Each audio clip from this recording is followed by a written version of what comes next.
Hi guys, Tiffany here and welcome to my quilting life.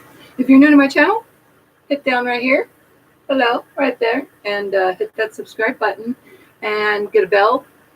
When you hit that bell, you're going to get notifications when I'm live, which is all the time, because that's all I do is live. And don't forget to like my videos and share the ones that you like. I'm trying to get this other thing started while we're here. So I'm here to finish the simple slice.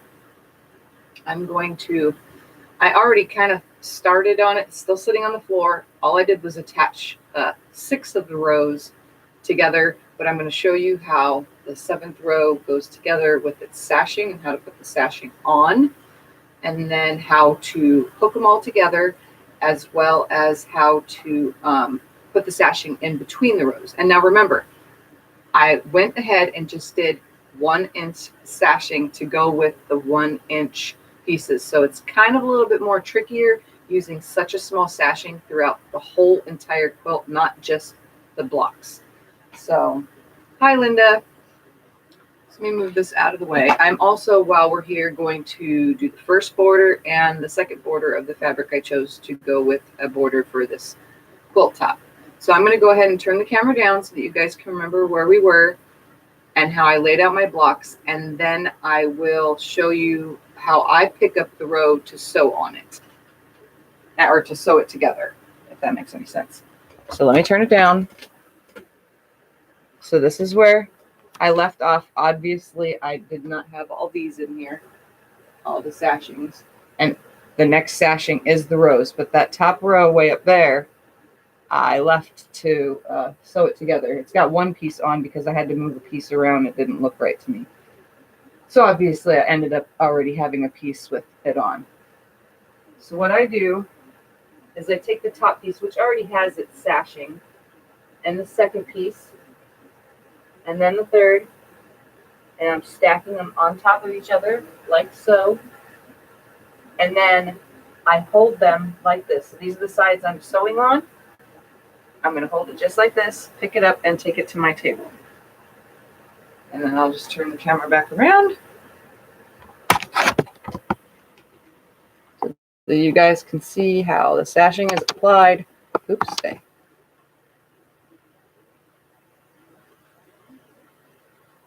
And now it's pressed. As you're supposed to see my pressing area as well. I'll turn that just a little. Okay. So what I'm going to do, since this piece already has its sashing on it, I'm just going to go ahead and attach, because there's the sashing right here. Hi, Brenda. I'm going to take this one and put it right sides together on it, and then I'll show you how to attach the rest. And I went ahead and cut 35 1-inch by 10-inch pieces to go on them, because these blocks are just 10 inches again, if you remember. So let me go ahead and just put these two together for now, like so, and then the rest I'll attach regularly, because I was kind of ahead of the game and I was like, well, I need to record it now, but my computer needed to update. It took a while.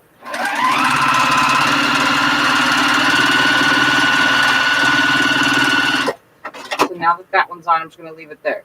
So I'm going to start by just attaching this only. So just my 1-inch by 10-inch strip onto here, like so. Right sides together if you're using a totally different color than a solid, which has no right or wrong. I'm going to sew it on the side. You also have to make sure you check a bazillion times before you start sewing the sashing onto this to make sure that your pieces are turned the way you want them before you sew it together. And I did in video 2 put the directions in the description on how I laid mine out. So I'm just going to leave this. Actually, I'll just finger press it like so. Add this next one. Right sides together. Keeping track. So if this piece was down here, this next one should have been up here, my little 3-inch square part.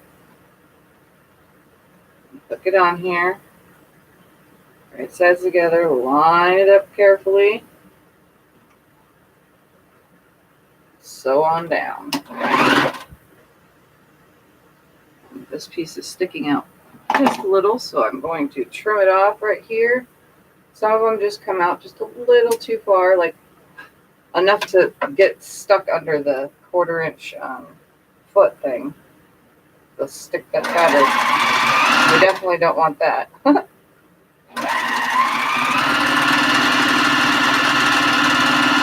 Keeping that 1/4 inch seam. Got to keep that 1/4 inch seam consistent through this whole entire thing, because we are piecing 1 inch strips, which can get a little wonky if you're not doing it correctly, and you don't want that, or you at least need to try to avoid it as best as possible.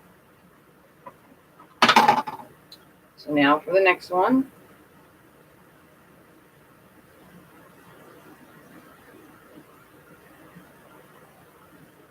Putting it on, always sewing it to the right side of the block.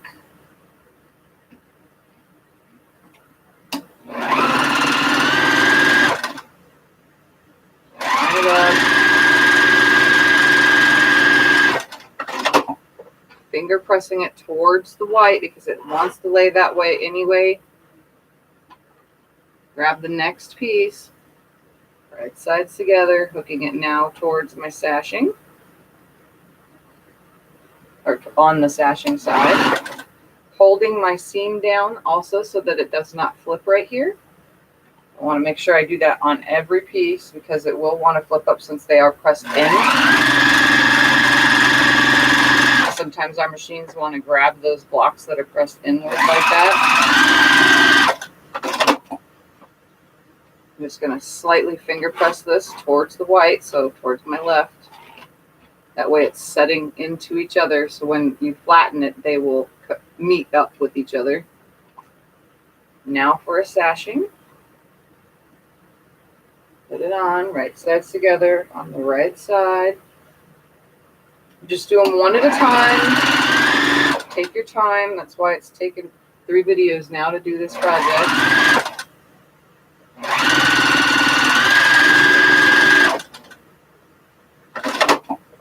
Finger press it towards it, which helps the pressing when I get to that part. Grab my next piece.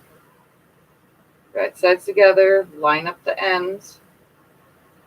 They should all line up. Everything should be 10 inches, just like it was when it originally was 1 square without all that extra.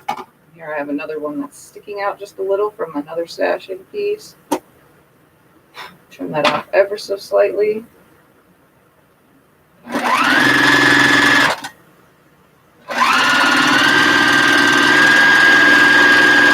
Again, for this whole quilt, if you're just doing 1 layer cake and you're doing, if you're doing 6 across by 7 down with 1 layer cake, you need 35 1 by 10 inch strips.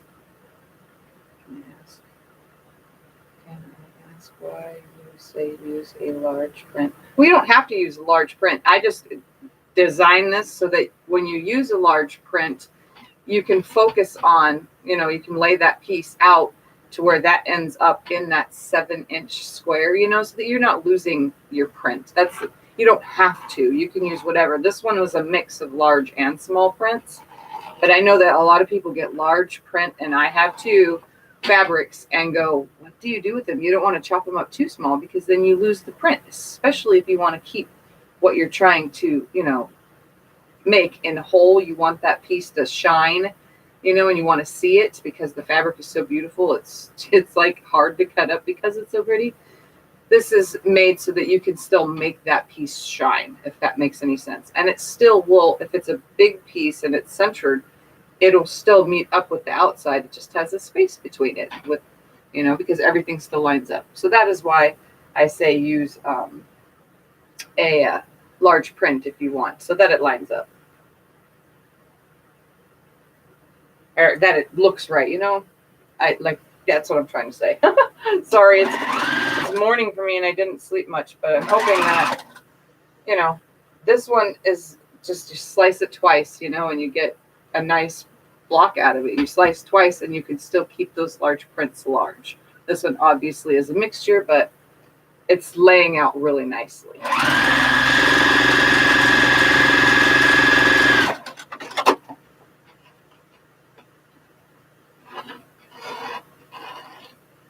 All right, last one for this row, and then I will press it. And since I finger pressed everything, it should press a lot easier when I go to the iron for the whole row.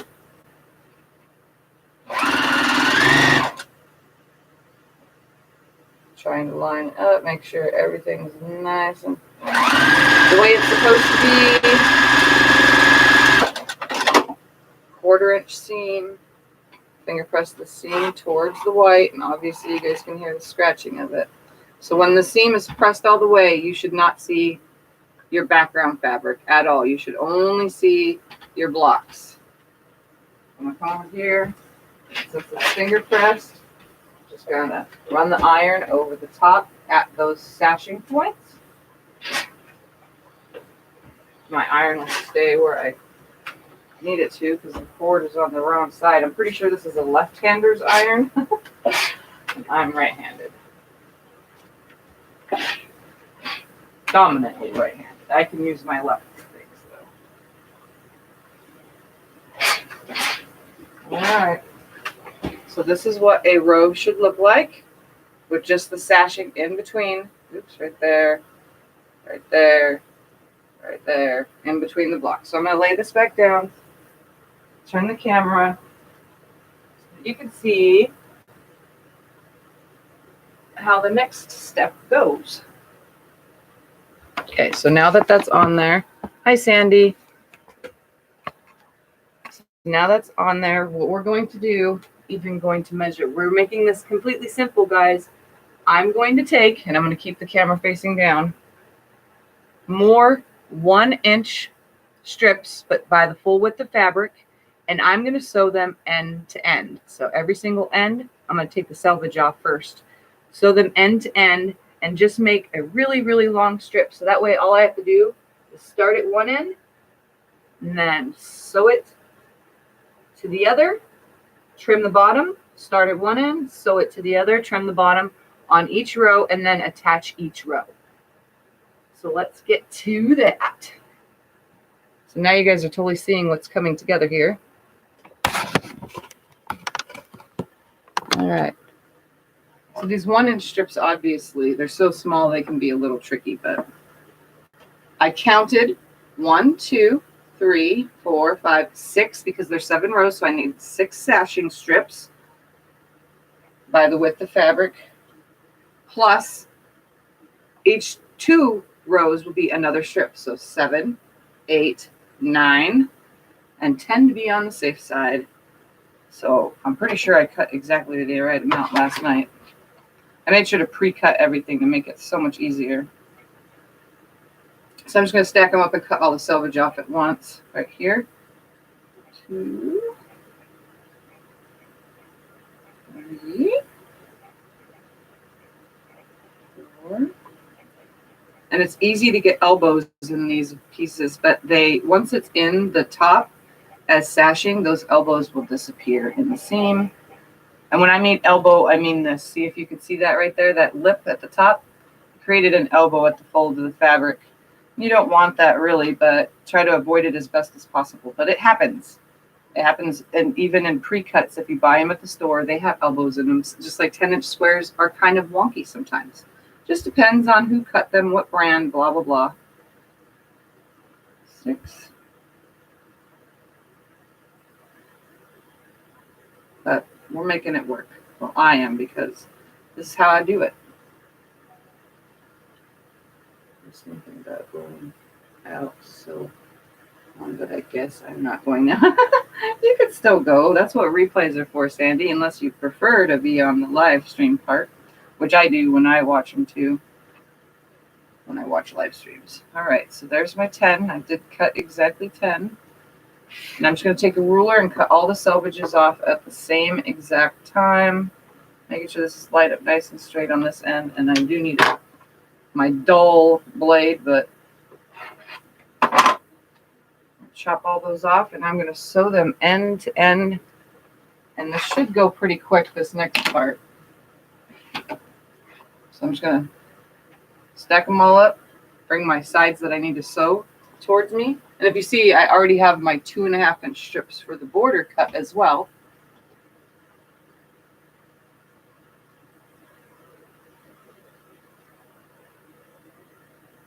my phone is going off because it is daytime as well. So I get messages all the time.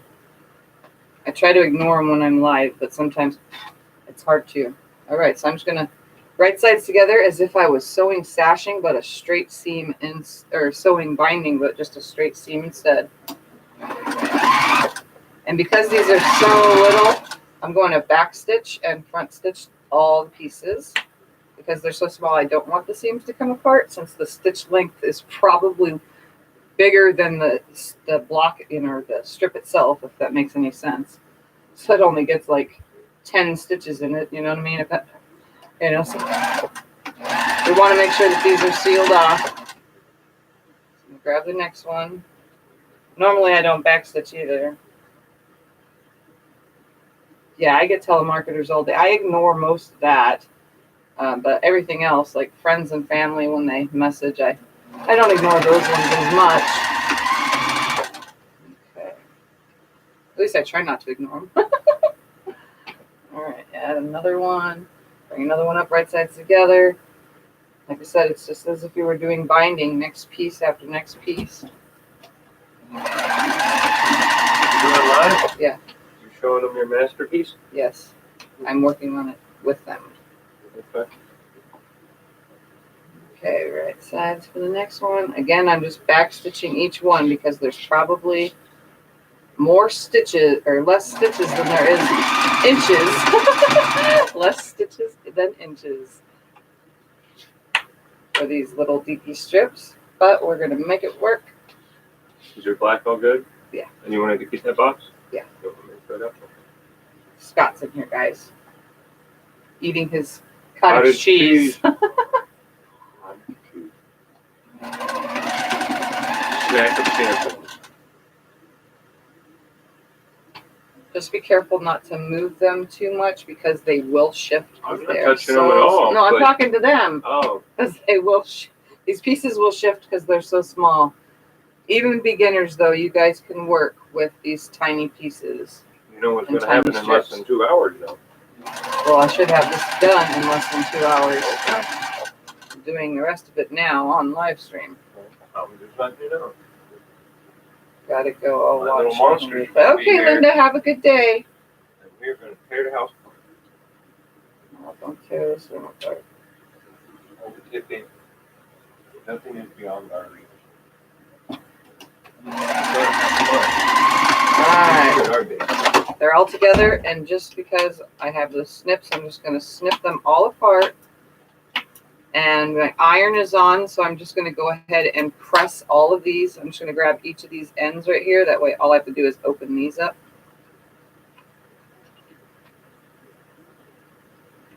So I'm just going to lay them right here in the pile with all of my ends. And just come to them and press them all one way or the other. It kind of doesn't matter. You can press them open if you prefer. And I'm just pressing from the bottom, rolling the seams to one side.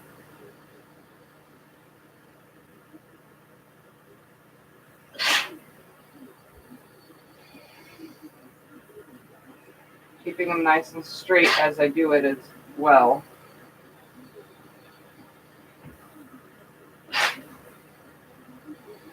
So just the same as building the blocks, we are going to trim them after we sew them, right then and there. That way they all end up the same exact size, instead of having to measure each row just in case something slid or ends up wrong. All right, so now I'm going to find the end, which is right here, and I'm going to throw the whole pile on the floor next to me, keeping this next to me up here. I'm just going to put my machine down on to hold it. All right, and now I'm going to go grab the furthest row, so top row number 1, and I'm going to keep it in the position where I'm sewing on the right. So here's the way I picked it up. I'm going to be sewing this whole side right here.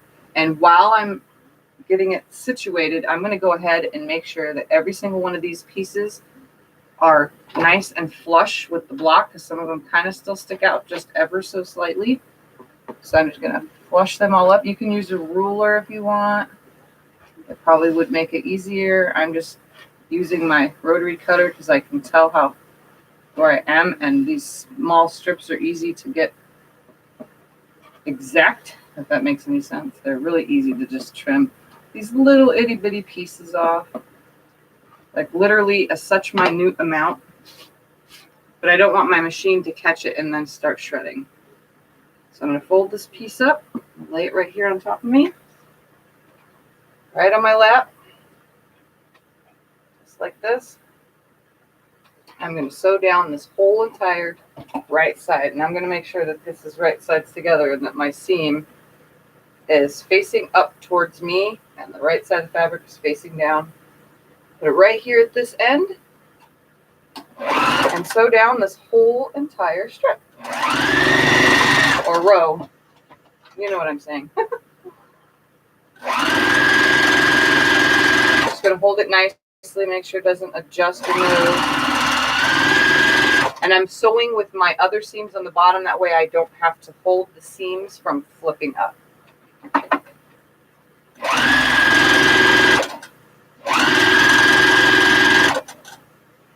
Obviously, some of my seams are catching my tray because they always seem to. My extension table. It's just how it works. They always do that. They catch the little lip at the joint of the extension table.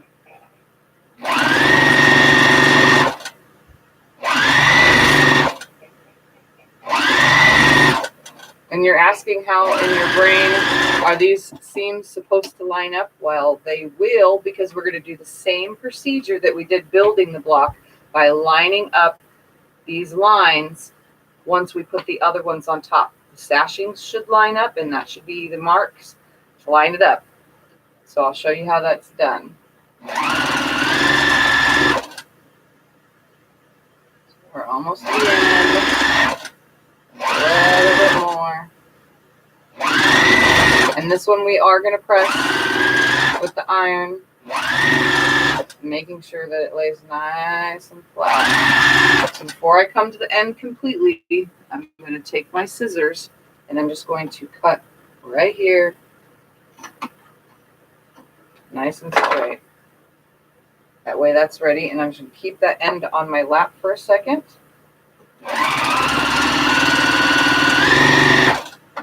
Snip that off. Put the other end that I just cut off up here to hold it for a second. And I'm going to take this whole entire thing and press this seam back. And you can pre-press with your finger. It's getting pressed towards the, no matter where I do it, that sound is so loud. My very thin nails. I'm just going to press it towards the white. This whole project, everything is going towards my background color. Because if it went the other way, the seam would be too thick right here going opposite. So let me use the iron. I'm going to lay this up here. Just going to make sure it's nice and back. Everything was already flat. Push it back.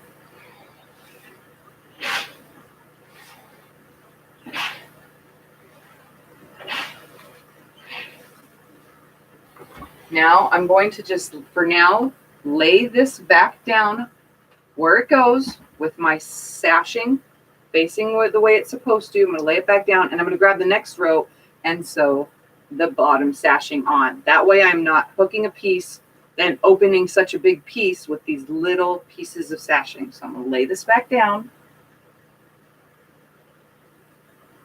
While I'm over here, I'm grabbing the next row from the side that I need to sew on, exactly right here.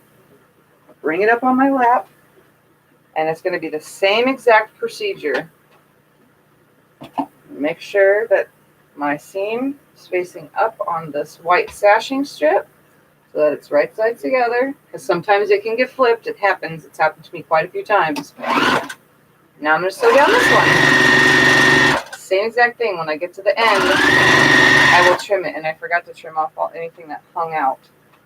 Oh well, we're going to make it work, and hopefully it doesn't get stuck under the little lip of the foot. I can trim some of them while I'm right here with the scissors. I mean, it's literally just a minute, not even, it's not enough to even really have to cut, but trying to make sure that nothing you know, bunches up inside the quilt. I'm just sewing down 1/4 inch seam.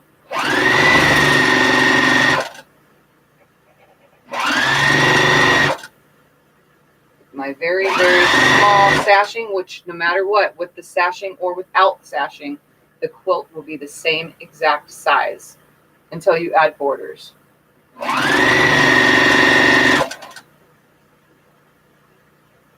Okay, have fun. Don't forget anything. I tend to do that every time I go to the store.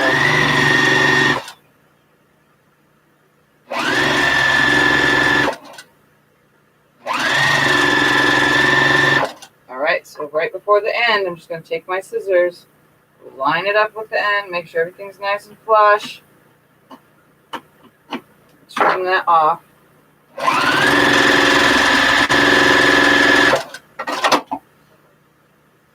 I'm going to take this piece so that I don't lose it. Okay, that's right sides this way. I'm making sure it stays. I'm going to put this under the presser foot just to hold it down.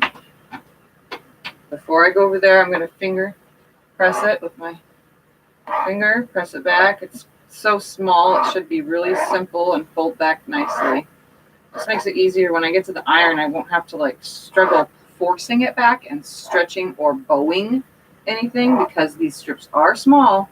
They're very easy to bow. So just watch for that.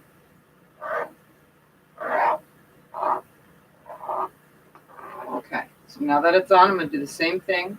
I'm going to put it up here and use the iron to just roll it back so that the seam does stay down enough.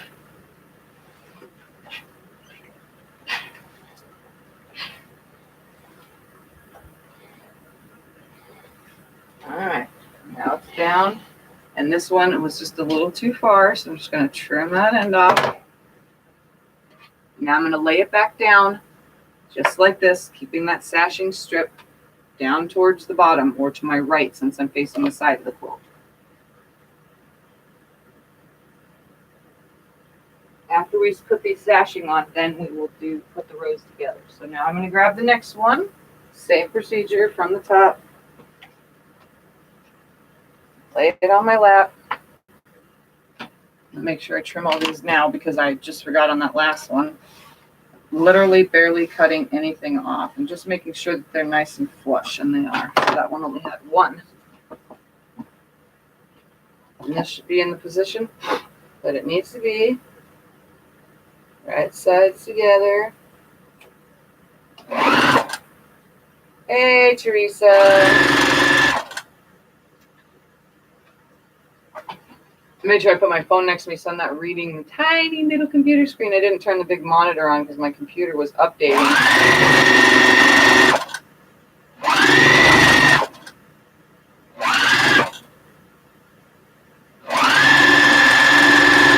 Again, I've got all the other seams on the bottom so that nothing flips. Just folding and sewing a little so that these strips do not get bowed or flipped or turned or anything. I'm just stay nice and flush. That's why I'm not sewing my normal super fast self. A little bit at a time.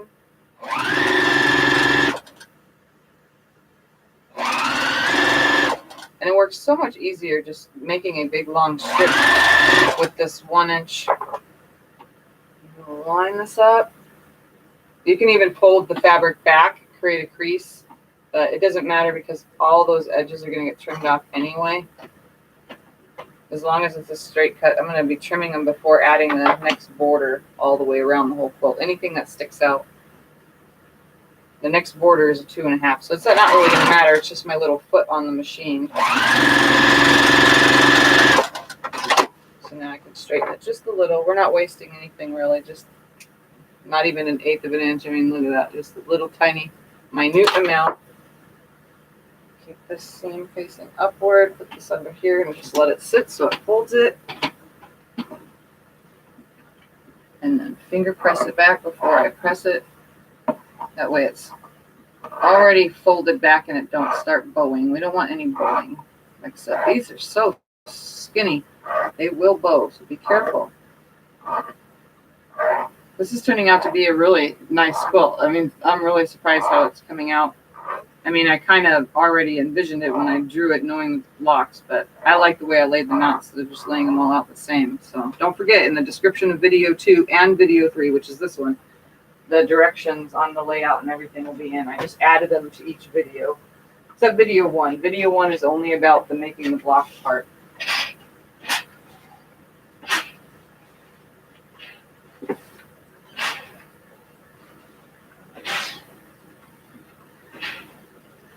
All right, so I'm going to put it back where it's supposed to go with the sashing part down.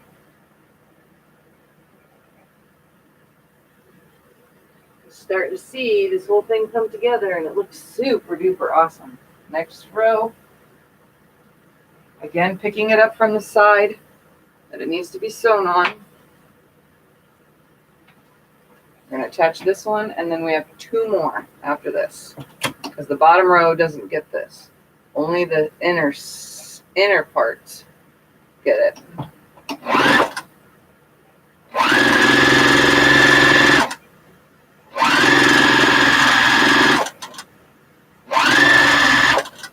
Sew down there.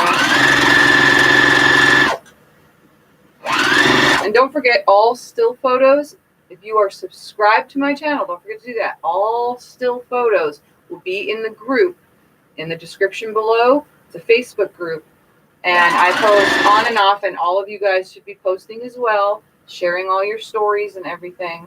I want to let you know all still photos of anything that I do gets posted in the group, so that way you can see them. It's harder to do it on the video, and it's also in my Instagram. I post photos in my Instagram as well. I haven't posted much on my Facebook business page because they're unfinished. So far lately, it's just been unfinished quilt tops, so I don't really post unfinished work on that. But just so you know, if you want to see this done, it's going to be there, and a still shot photo of it done actually will give you a better idea of the layout. You can see how they're laid out that way too, by if you want to make this.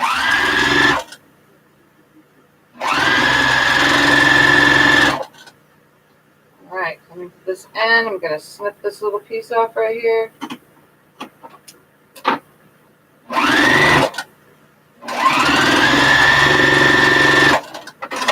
Sticks out ever so slightly right here, like literally barely. I don't even know why I'm actually doing that, but I like to be as precise as I can with these 1-inch strips, especially when it's being used as sashing.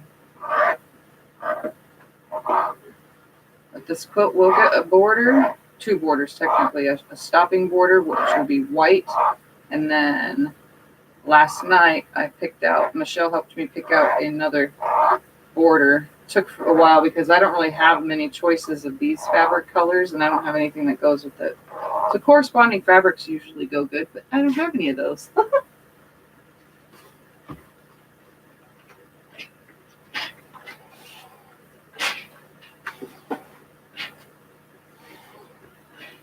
Trying to stay in your guys' visual with the pressing. That's why I'm pressing the way I am. Okay, so I'm going to put this back down with the sashing part on the bottom. And we're going to do 2 more. So I grabbed 1, right where it needs to be. Sit on my lap. Make sure, just in case, that my sashing seam is facing up towards me, right sides together, and sew on down. And again, I'm trimming and not trimming. I keep skipping that step, obviously, when I'm on the videos. I keep doing something and then I stop doing it. For me, all it's doing is stopping it from getting stuck under this little foot thing. Everything else lines up with the block itself. So if there's a little piece sticking out, it is okay. olive. So will the quilt. I'm not going to change the size of anything or shape.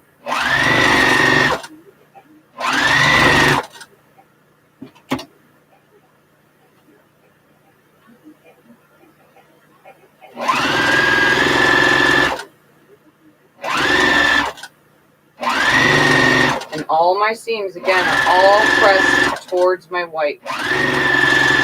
You're not going to see the colors because nothing is sticking out. It's actually a thicker looking white now.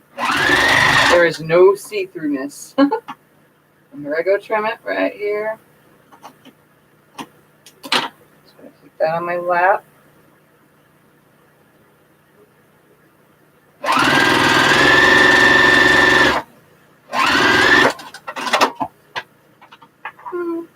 I don't really have to trim it, but I'm going to.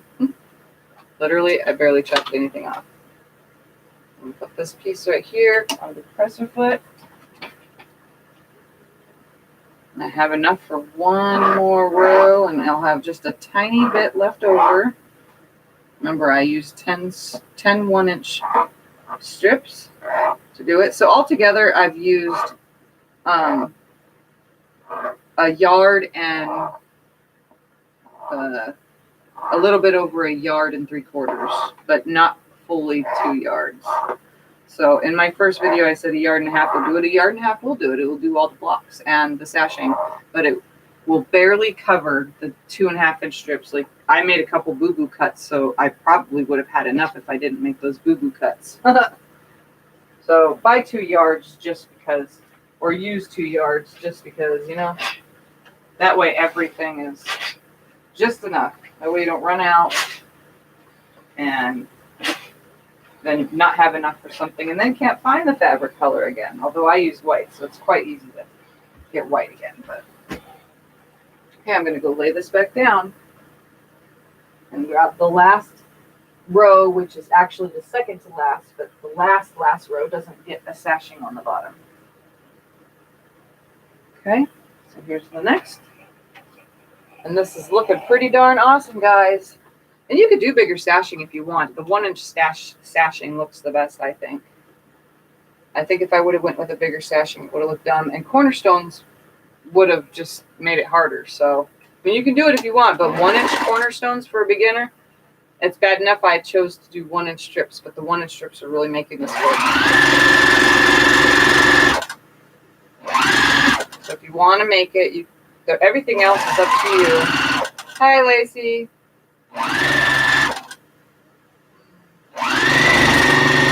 So I'm back at this. Getting further. Almost done. But I'm going to add the borders while I'm on video. That way you guys could see it. Since I have plenty of time. Because I started it just a little bit. Sometimes I think, you know, if I don't start something then, or have something pre-made sort of, then some projects take a little too long. And so far I think I'm like 4 hours into this. I mean, it could be done in a day. And if you're not used to 1-inch strips, then take your time. You don't have to worry about having it done in a day.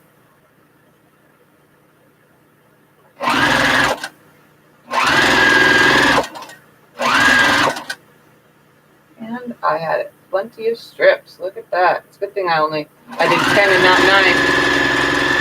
9. And I was just guessing.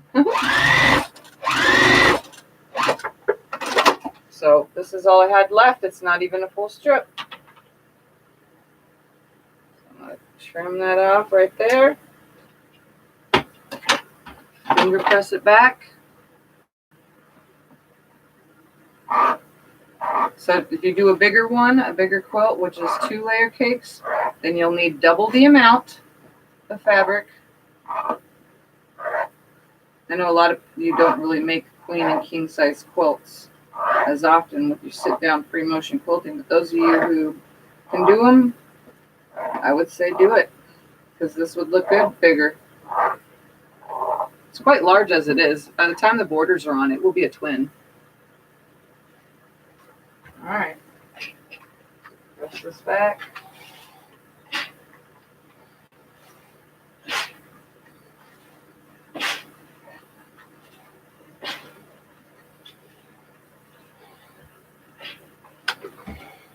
All right, now to hook all the rows together. So I'm going to show you guys what it looks like before they're sewn and how I'm going to put the rows together. Lay this back out. Obviously nothing lines up really good because it is sitting on the ground, but so far that's what we're at. So what I'm going to do is take row 2 and row 1, place it right sides together, all the way down. And what I'm going to do is roll it like this, grab this top piece right here, and take it over to the sewing table exactly the way I pulled it apart. And then after I sew those together, I'm going to take this row and this row, sew them together. This row and this row, sew them together. Then combine 1, 2, and 3, and then the last and final strip. That way I have no bowing with these little dinky pieces. Sorry about the camera moving, guys. All right. So to line these up, it's the same as the block. I'm not going to use pins, but you sure can if you want. So I'm going to line it right here. I'm going to look under, and if these seams right here from this sashing lines up with the sashing from the one underneath, so you can even look right here before you lay it down. If it lines up right there, you can take a pin. I'll do it for this one. Put a pin in it, line up that end, and you can even just pin as you go, even. That right here. Now that my seams up here are facing, I got to make sure that they stay down. So my finger's going to get close, so that's where that's supposed to be. I'll come over that seam. Come to the next one. Fold it back. We could just fold it from this side if we want. Look back. Make sure it's aligned, just like this. So I'm just folding it back and looking inside, making sure that those two come straight together. And they do. Throw that pin right back in there, so where it stays, and sew down. If every strip was sewn together exactly the same, then they should line up anyway. There's no seams really to nest on here, but I mean, you can peel back and look. I peeled that back, looked, hold it, throw a pin in it, even though I already started sewing. Take this pin out here.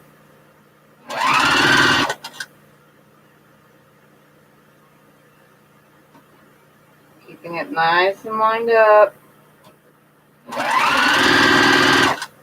Pull that pin.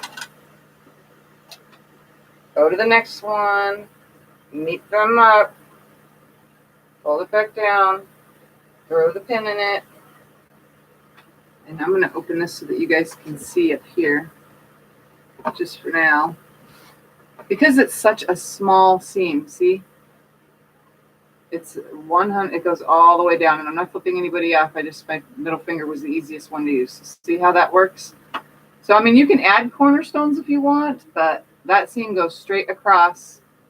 Just watch it because it can bow. It will bow, you know, if you're not careful. So, you can do the pin each seam right before you get to it. If you're sewing on a flat surface, you know, come up to the one like this, go over it, come down to that next sashing, roll it back, you know, just peel it open, line them on top of each other. Take the top pin up here, put it down here so that it stays.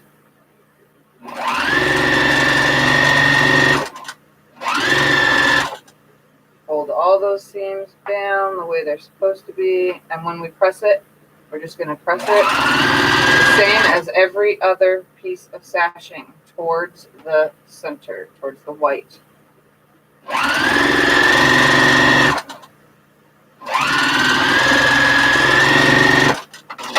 So I'm going to pull this pin.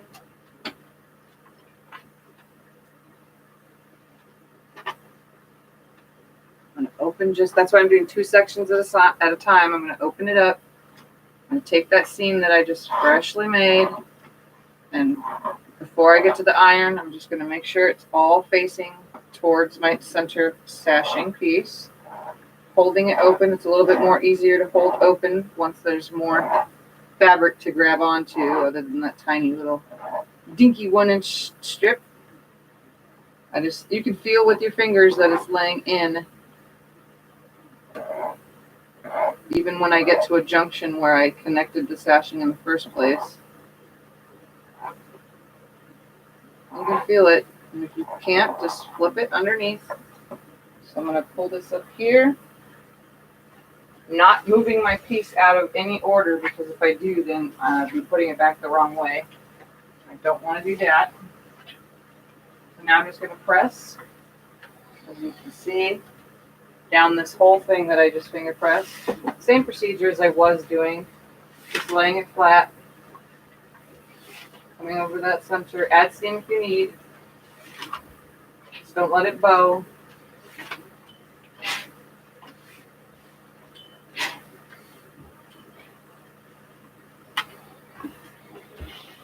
So let me show you. The seam should now be gone. See that? You can't even see the sashing. It should be gone every time. And then straight lines in every junction. So again, it's up to you if you want to pin. Pinning is probably the better way to do it. So I'm going to lay these 2 down, grab the next 2, because I don't want to have too much hanging. I don't want any bowing. I'm going to lay them right sides together. I'm going to fold up that bottom and bring it towards me, so that I'm taking just a small piece that's not just hanging there, getting knocked out of place.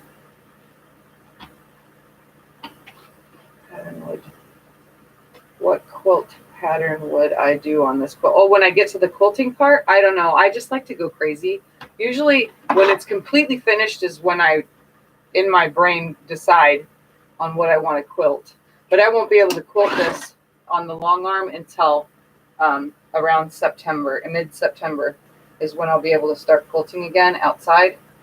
It's way too hot, so I have until then to look at this miraculous quilt and go, what do I want to do with it? You know? I'm not pinning this row. I'm just kind of looking and sewing. Looking and sewing. Like I said, you can pin. It's up to you. Should be fine if you hold it with your fingers as if it was a pin. If all the blocks are the same exact size, then it shouldn't matter. They should line up. Just keep it all nice and flush. Look at it. Hold it down with your fingers.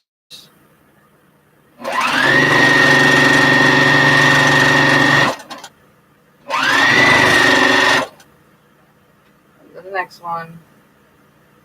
Is it still? Could be just for you because it's not for me. It's still going. Peel it back. Make sure that they're aligned. Hold them together or pin if you want. You can pin. Don't not pin because of me. If pinning is how you do it, then pinning is how you should keep doing it. Oops. I had to adjust that so that piece would fold down.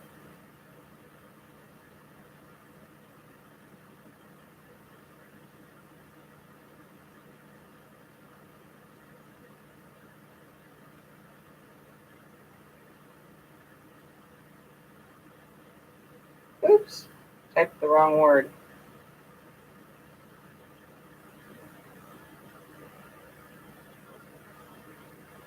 All right.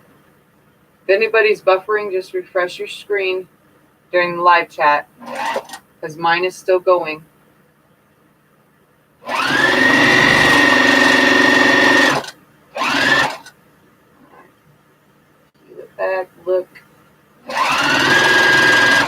across, and then sewed it off the end. The whole thing should line right up. Because every piece was cut to its size while sewing it on.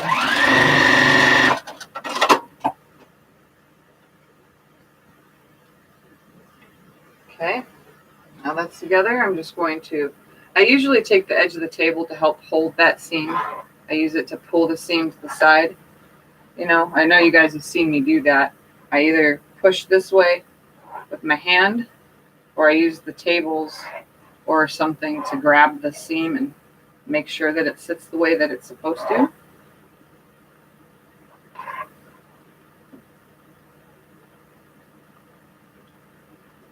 For some reason, I'm not getting volume. I don't know what's going on. We got a storm here. Maybe that might be something to do with it, but I'm back. Yep, I'm back, and I can't hear a word she's saying. Well, I don't know because my sound button wasn't hit. Still looks good up here, everything on the screen. It's probably your storm then, Sandy. Somebody type it's probably the storm.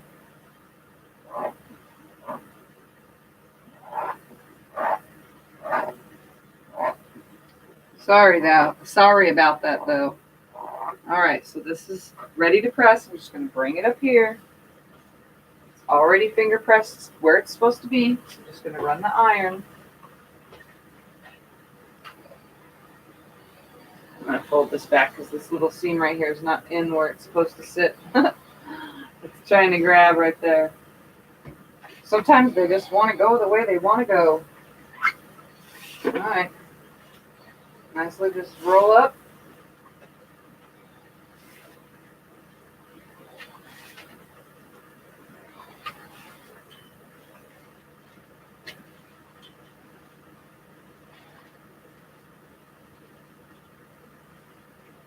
All right, so here's another 2 rows.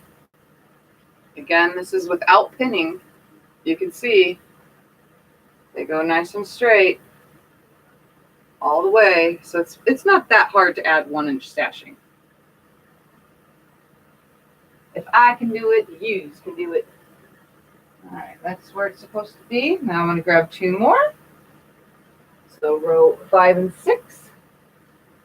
Roll it up at the end so I can pick it up easier. And before I start sewing down that side, I'm going to put more water in the iron so that I can have more steam when I press that part. You guys know me, I'm a steam girl.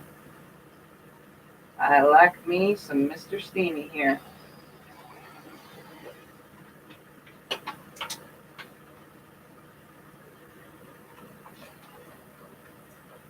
Well, let's see. I'm still not getting volume. That's okay. You can watch anyway. Who needs voice? We're going back in time to black and white TV. Yep, the rug is done. Hi, Vicky. Usually when you're watching someone that does have volume and can hear with my headphones full blast instead of no headphones and monitor speaker up 100%. It's okay. Jonathan wanted the volume down so we can hear what he's watching, and they didn't tell me. Can't stand sewing without steam. Yeah, I have to have steam like 100% every time. I steam the whole entire quilt too. I starch and steam quilt tops before I quilt them on the long arm even. To me, it's accurate, like super accurate. It makes everything nice and flat and crispy, and it helps quilt it better.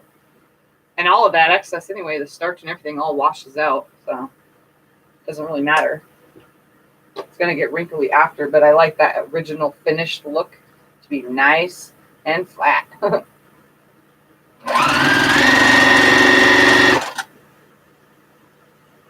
Just make sure I didn't adjust this just now because I was moving my fingers around the wrong way.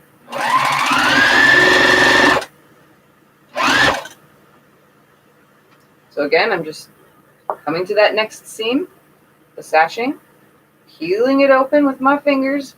You can do it from this side if you want, or you can just do it from the side that you're going to be sewing. Just hold them together, bring them into the edge where it's supposed to lay.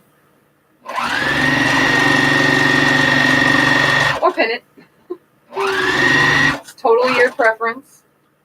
You guys have noticed I don't really pin much. I have been with the Mariner Star, but that's the only one I really pin a lot with. And that's because you have to. If you don't, that thing just don't line up at all. I'll peel this back. You can feel it. It's more thicker too, knowing that they're lined up. It's easy to feel.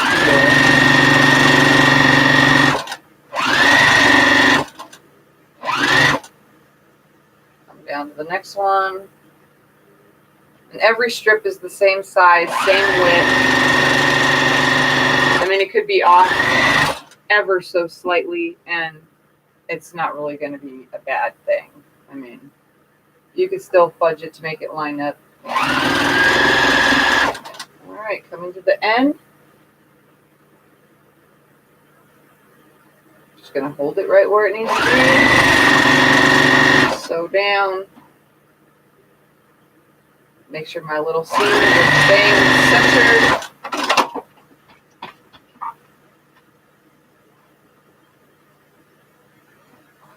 Finger press it in. It makes it easier to press. All the way down. I have to watch my time as well. Again, it's one of those days. The girls come soon and back to my regular babysitting schedule.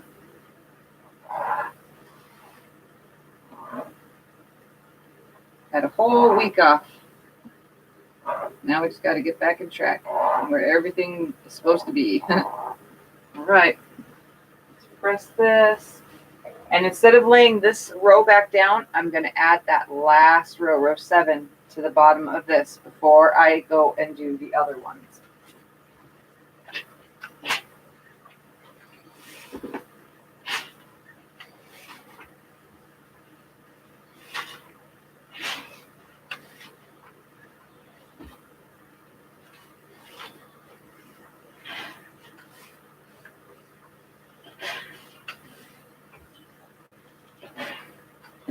So I know that it goes this way, just like this, because that sashing is on the bottom and not on the top.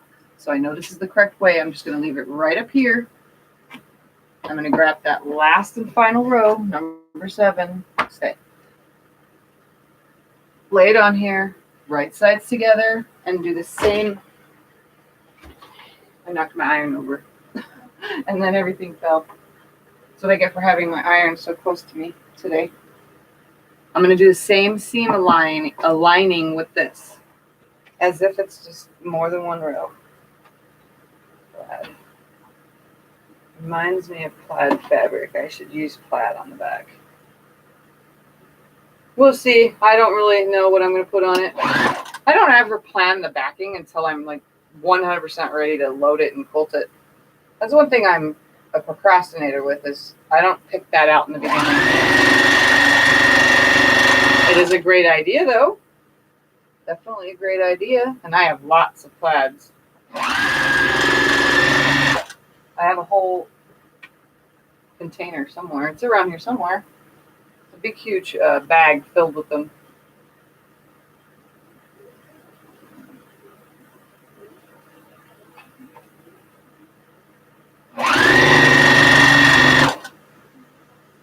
Plaids and flannels.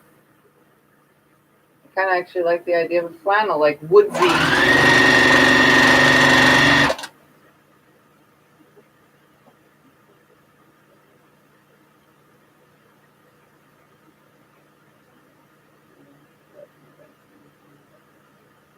lining this up.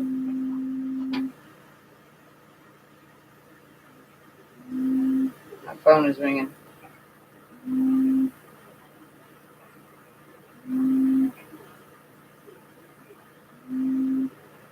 These ones don't seem to be lining up for some reason. I can't get that end to stay where I wanted it. There we go.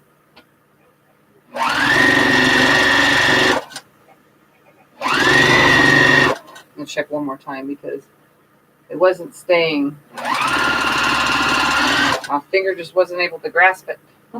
Oh. All right, hold that back. That looks good right there.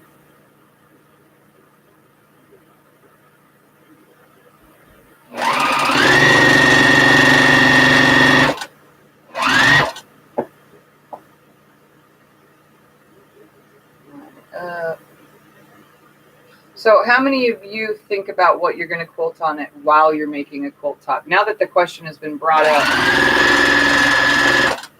and how many of you plan your, you can put this in the comments below if you're watching later as well, don't forget.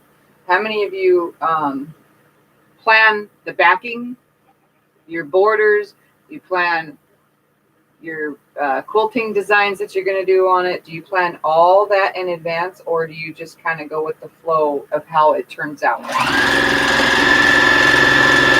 I always pick my borders when the top is done, unless I, or got pre-planned stuff.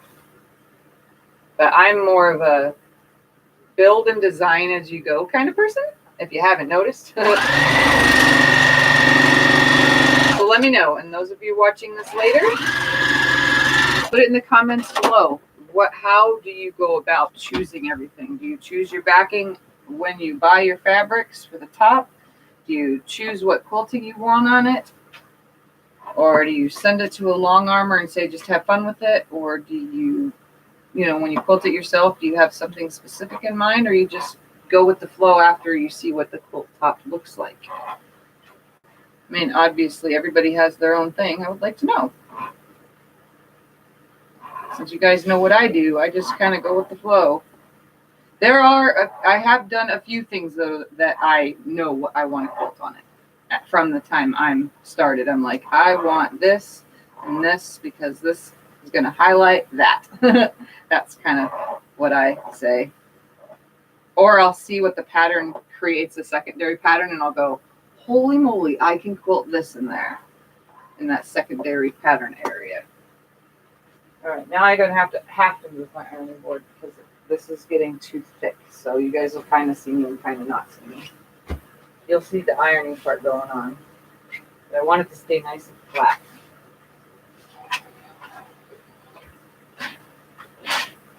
So I'll get to reading the comments as soon as I'm done pressing this. And you guys can kind of see me.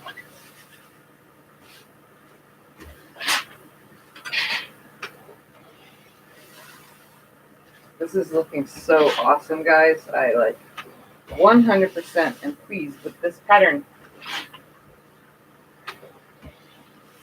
It looks like stained glass or like a ton of windows, but not too bright and shiny. It's kind of got a woodsy feel to it too. All right, so I'm going to lay this down where it's supposed to go, and I'm going to grab row 3 and 4 and place it. Ouch, that hurt. I'm going to turn the camera so you can see real quick. So now I'm going to take those top two-part sections. Yeah, it's 2 parts. I'm going to put this section on top of this one, like this. I'm trying to keep it to where it's not hanging and dragging off the table too much. So I'm going to put these like this. And now that it's getting longer, we have to pay real close attention to lining up these seams right here, okay? Making sure that they're straight. So I'm just going to pick it up like this, bring it up to the machine. I'll turn the camera, and then all we'll have to do is attach the bottom 3 rows to it. So I just wanted to make sure you guys knew how I was picking that up, for beginners especially, so that you know how it works. And sorry in advance, anybody that's new, I move the camera often. The camera is my laptop.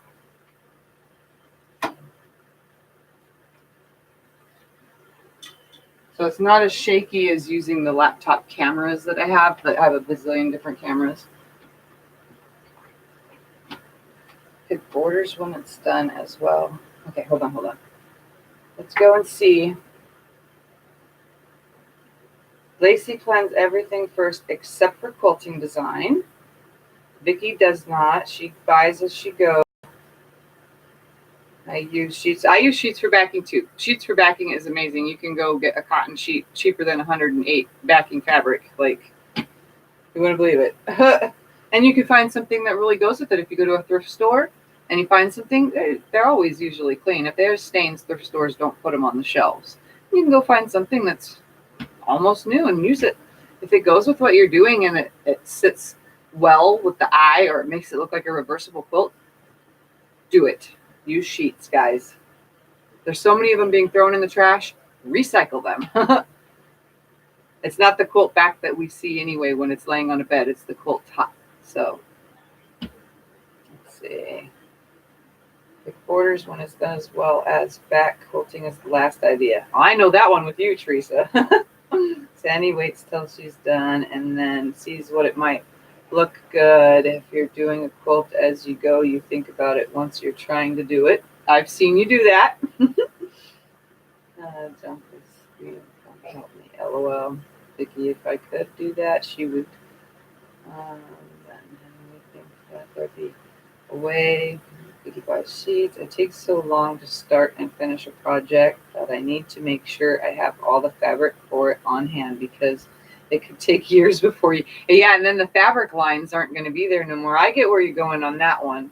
I mean, that is a smart idea if you're going to do it that way. I don't have plans though when I buy my stuff, like I was talking about last night. I don't pre-plan anything unless I see something specific and I'm like, oh, wow, I got to make that with this, you know? Then that's when something is pre-planned. All right, same procedure now with these doubles. Just going to hook them together. But now that it's a little bit heavier on this end, I'm just going to hold it a little bit more tight with my fingers like this, making sure that those seams do not unalign. I'm just going to hold it. I'll check one more time before I get too close, making sure everything's nice and flush. Go down it. I'm going to come just a little bit further down before I look at the next one. So I'll open it up, peel it back, lay it back down. It's exactly where I want it to sit. You also have tons of fabric just because you have to have it. Have no plan for it. Yeah, that's most of us. No plan. We just thought it was pretty and bought it, or it was on sale. Those are the ones I have tons of. It was on sale fabric, and or I just couldn't pass it up because it was, you know, fine at a garage sale or estate sale or something like that. And it's cheap that way. That's another way to get sheets also for backing, is garage sales and estate sales and stuff.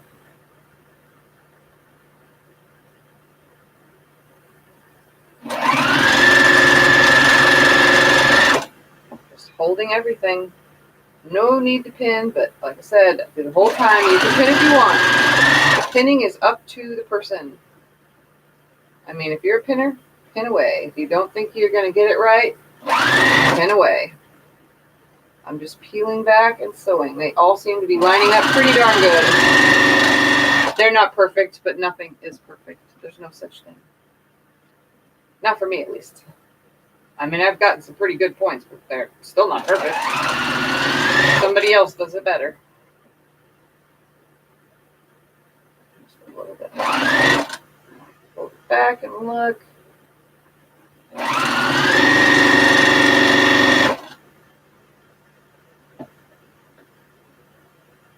All right, lining up this end now because everything else is nice and aligned. Oops, I'm pulling the wrong piece. Again, it's a little bit heavier, so I have to adjust that under piece. All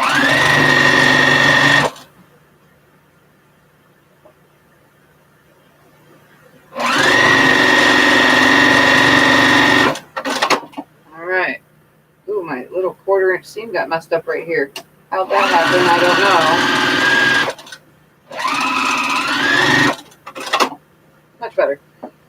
Okay, so now that these are together, we're going to open it up and carefully get that seam down to the one side without yanking, because now this is a lot heavier.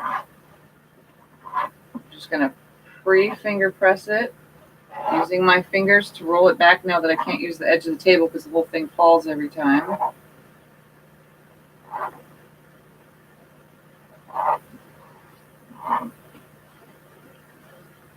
And look, I'm almost done with this part, and the borders should go on pretty darn quick, because that's the fastest part. Well, binding is pretty fast for me too, actually. I'm really quick with binding. All right, let me go press this, and I'll be right back and show you how the last one goes on. Last section. I'm just right here, so I can't see the screen, but I'll see it in a second.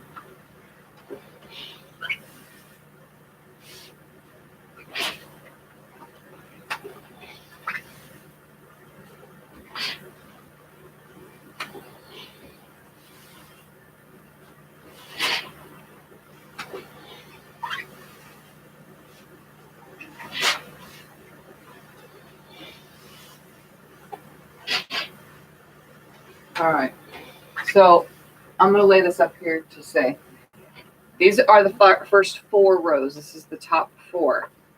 You cannot mess this up because the sashing is on the bottom, which is your right hand if you're looking at it this way. There's no sashing on the top, so you cannot hook this no sashing top or flip this around now. So all you do is grab that next section, and this is going to be kind of heavy for a second. So I need to make sure it's on the table nicely. I'm just going to pick up this other one from the floor. And there's no sashing on either side, so this is the one that you can mess up. So you make sure that you're hooking this the way you picked it up, because this one doesn't have no sashing, not on the bottom, and the bottom row or the middle row was not hooked. It's on this one. So I'm just going to put it right sides together with this, and before I sew, I'm going to line it up like as if you were going to fold a sheet or line up a sheet or something. Hold it up, bring it onto your lap, because it's heavier now.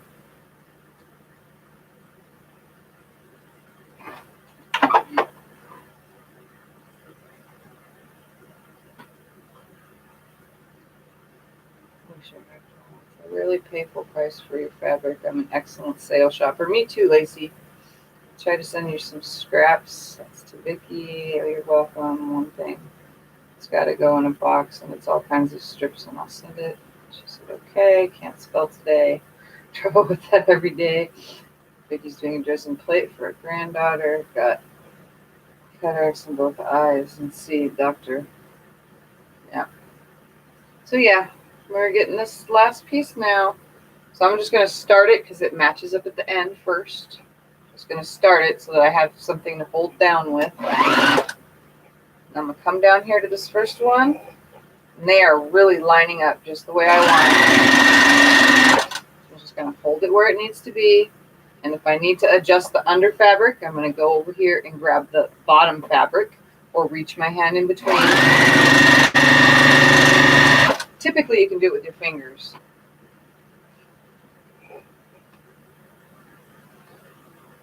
All right, so again, I'm just going to come down here, split it, look, hold with my fingers as if it was a pin. Adjust that bottom fabric because it's kind of, like I said, this is going to start bowing the heavier it gets. You don't want that to happen, so make sure. Even with pins, that's going to happen. You do know that, right? If you have pins in it, because it's heavy and it's hanging, it'll still bow in between your pins. You don't want that. So make sure it's nice.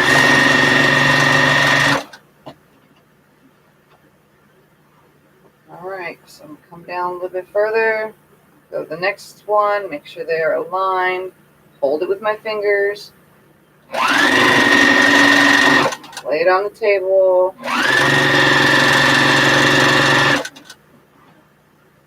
Try to keep that bottom piece and the top piece from bowing. You want them to stay lined up, and even with pins, it's so heavy that it's just going to want to do its own thing. So I'm going to line this next one up.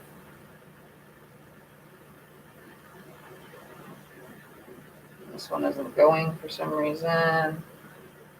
Pulled that bottom too far, probably.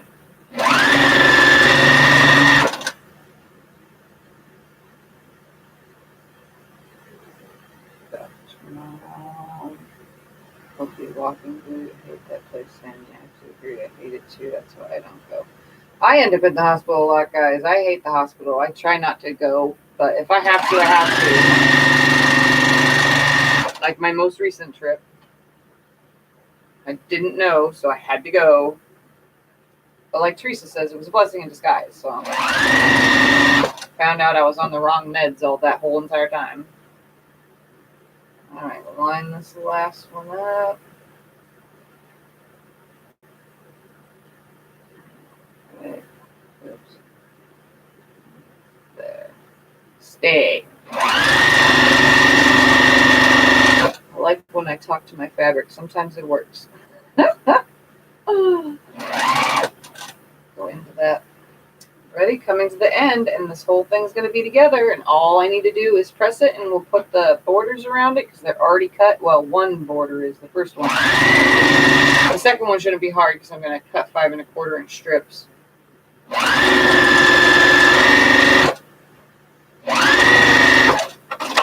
right. So now I'm going to open it right here on the table. Go to the seam that I was just at. And I'm going to finger press it. It's going to be hanging now, so it will try to bow. There's a lot hanging one way and a lot bunched up the other way, so just make sure it's flipped. You can do this part at the iron if you want, but I don't have my big ironing board set up because I needed the floor.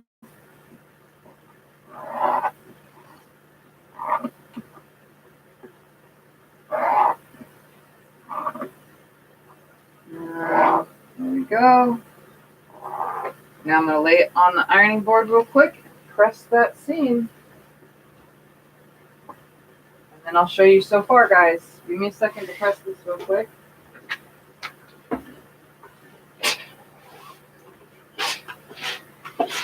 It's laying nice and flat, just the way I want it. Everything lined up the way it should. All right. Here's so far. I'm going to lay it on the floor so I can turn the camera down. Plus I got to empty what's sitting on the screen right there. All right, guys. Down. If it's wrinkled, it's because I'm trying to lay it on the floor and not crashing the stuff. There we go. That should be straight. All right. So there it is now. Now I just need to add borders. What do you guys think so far? That's pretty neat, isn't it? I'm liking it. I wasn't sure at first about the color choice, but I'm liking. So while you're staring at it for a second, I'm going to get my border fabric ready. Just going to stack it right here while you guys are down there looking at that. Make sure my 2 1/2 inch strips is the first border. So I cut 8 2 1/2 inch strips just to be on the safe side, which I'm always doing. I always cut more than I needed. I made it, it's become a habit to cut more than needed. And a lot of you probably do the same.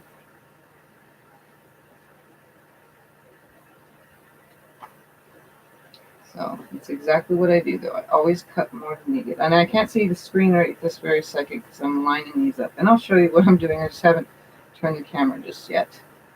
So you guys can stare at that while I chit-chat. All right.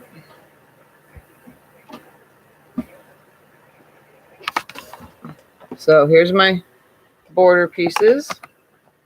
Stay. There we go. And I'm just going to cut a straight line across them. And I'm going to sew them in pairs of 2 since there's 8 strips. Just going to sew them in 2s so I can put 2 down one side, 2 down the other, 2 on the top, 2 on the bottom. So this is, again, 2 1/2 inch strip is the first border. So my selvages are off. Bring it over here. And this part should go super duper quick. Hey, Michelle. So I'm going to sew them in pairs of 2. So here's 1, 2. I'm not going to make a big long strip. I am going to back tack on all of them. So there's 1. Right sides together. These 2.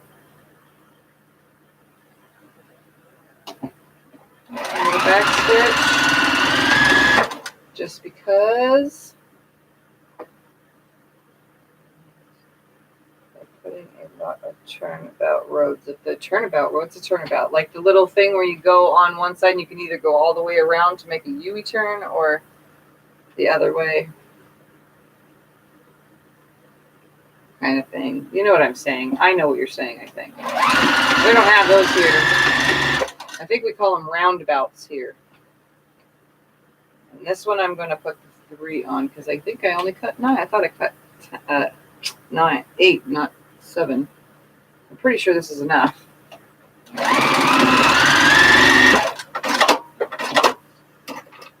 All right. Snip them apart. All right. I'm going to press my seams real quick on these. Just going to lay them right here. These 2 together and then those 3. Grab my iron. Put that seam down. And then press the seam on these 3 strips.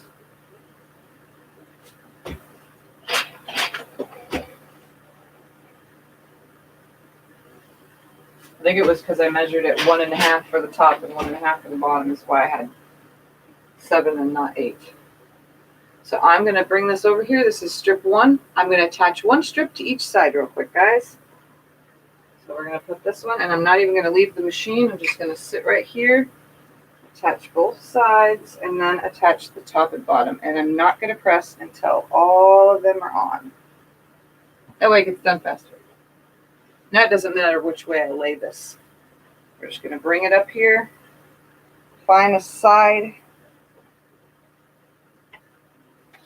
and start sewing. Hi, Billy. Fort Worth Fabric Studio online has several layer cakes and some jelly rolls from 17 to 19. Oh, that's cool. That's a good price. All right, I'm going to go up here to the top. Each side is going to be equal.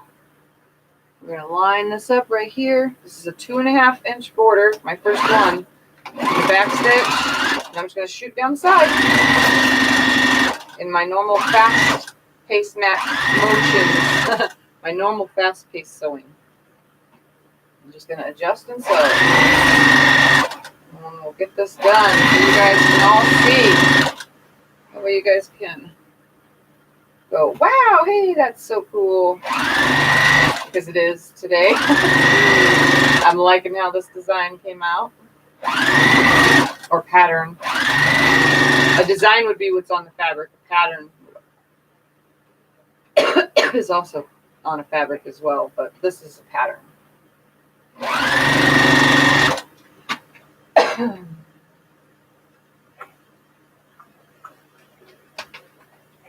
I'm going to write that down, actually. At Fort Worth Fabric Studio. So it's an online quilt store.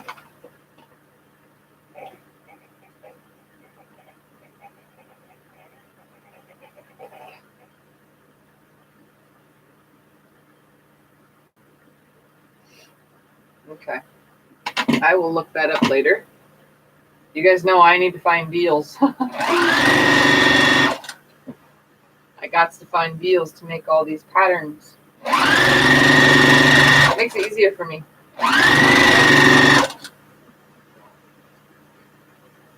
Oh, and I didn't take any finer measurements. It most likely is exactly what I said because I did the math. It was 50 something by 77. I don't know where my little paper went. It's actually missing. I must have lost it behind my table or something. That's weird. Michelle, do you even remember? I think it was like 58 by 77 or something. All right. My sashing is coming to the end. I'm going to fold it on top of the self. Nice and flush. Just like so. Use my finger to make a little crease. Take my scissors. Put it in.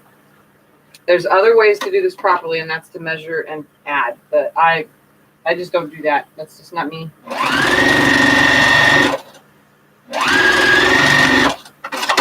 Back stitch here at the end. Keep the whole thing still on the table. Turn it around to this side because now this is the opposite side. Find the bottom of it. Almost done. You're doing good. Do you need anything? Do you want water or anything? Well, I have water. Okay. Grab my next sashing strip. Make sure that it's right sides together. And attach. You may leave the iron on? So. Yes, leave it on. It turns itself off, and then I just have to tip it down and reset it.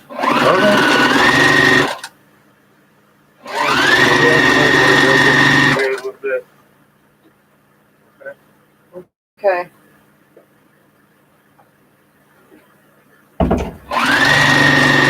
Yesterday was 42, and today it's 75 for you, Vicki. What a weather change. You got some crazy weather there.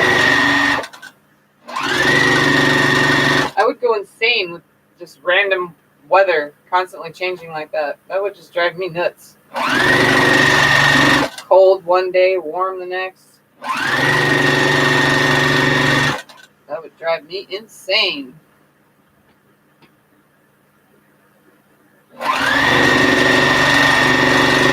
I guess it's good though for your gardening, so you can go out and garden. Or you're not hot and sweaty out there.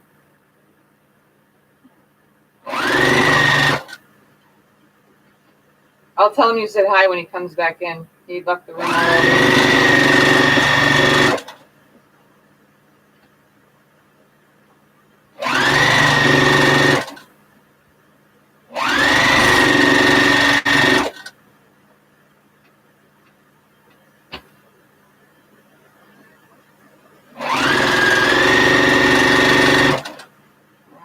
Almost the end. As soon as there's enough on the table, the extension table, again, pick it up, fold it on top of itself, line it up with not only the end, but itself. Make sure it's nice and flush. Make a little finger crease, take my scissors, and cut. I don't do it with the really like big borders, like 5-inch, by the way. Those ones I cut after they're sewn on with a rotary cutter. But I do it this way with 2.5-inch strips. Just so you know. Sometimes I do it with 3s. Right now I'm just going to leave it right here. Flip it up to the side. Press this fabric down towards... Oh no, that's too bulky right there. I don't like it. So I'm going to press it towards the white, less bulky. All right. So I'm going to press that to the white. Sorry, I got the hiccup. Grab my next strips. And this is the set of 3. So I'm going to take it. I'm going to find my end, right sides together. And I'm going to line it up right here at this top. I know you can't see that because of the sewing machine light. Backstitch and sew on down.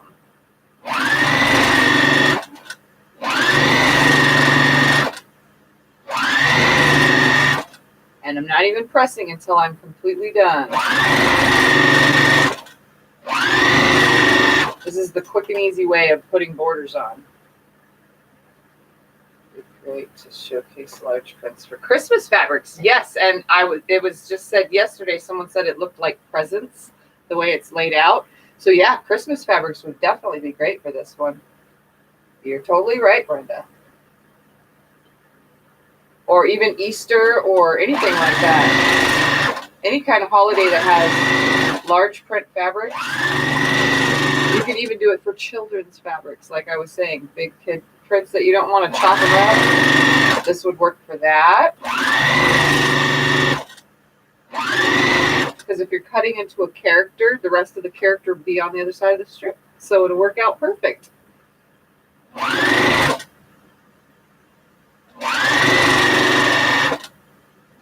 Okay, now I know why I only cut 8. It's not really going to the half. That's why I only cut 7, not 8 strips. I knew I measured correctly. I tried to do all the math on the calculator. I was doing it with Michelle last night. you guys don't know, I've said before, me and Michelle talk all the time. So last night I was doing the math for the borders, and she helped me choose my border. So yeah, okay, I'm gonna finger press this now that I got to it, back right here, making sure that this corner and the 1/4 inch area right here is nice and pushed back. That was too cold. We do now? Not yet. No, I will in a little bit when I go up the smoke. All right, so I'm going to fold it on top of itself, and I'm literally right before the end, like I really came right before that half mark where there's a crease. Slide my scissors in, cut it. I'll put the opposite end of this on my lap so I can start with a full strip when I go to the other side.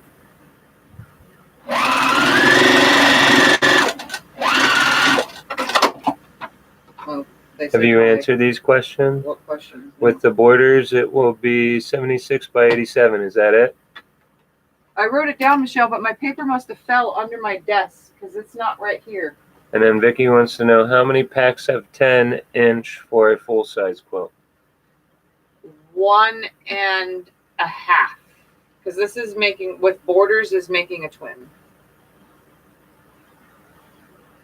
My idea of a twin, my twins are always at least 62 or bigger by 85 or bigger, which sits on a twin and still have a pillow at the top, not the fold over pillow type where it needs to be 90 inches long, because it's not, twin beds are not twin longs here for most people. So this could be a lap, obviously, as is, but you add borders and it becomes a twin, because I'm adding 5-inch borders on that next border. So all right, got the next piece, full strip, turn right sides up, line the end up right here, and sew on down. Back stitch right here. So this will be border 1, and border 2 should go on just as quick. Hello, everyone.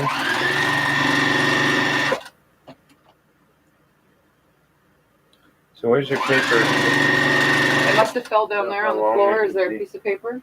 I don't see anything. Oh well, we can measure it later, I guess. It must have fell back in there, behind the desk, something. I had it just last night with Michelle. We were talking. I wrote all the numbers down while I was talking to her. Oh, here it is. It's under my fabric. Oh, I was going to say there's paper there, but I'll be in front of the camera if I get it.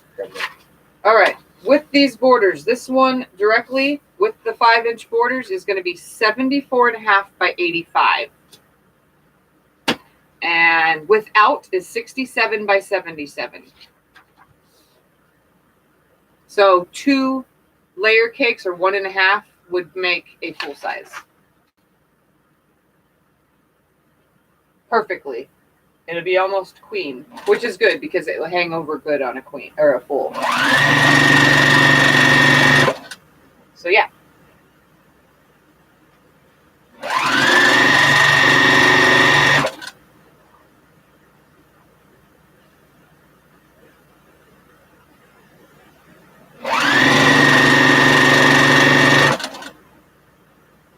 Almost done, and I'm going to cut the next border and attach. So look at that. I'm under 2 hours so far, guys, and I'm almost done with the quilt top. So that would be 2, 4, 5. Almost a full 5 hours, and this top will be done. So that's not bad.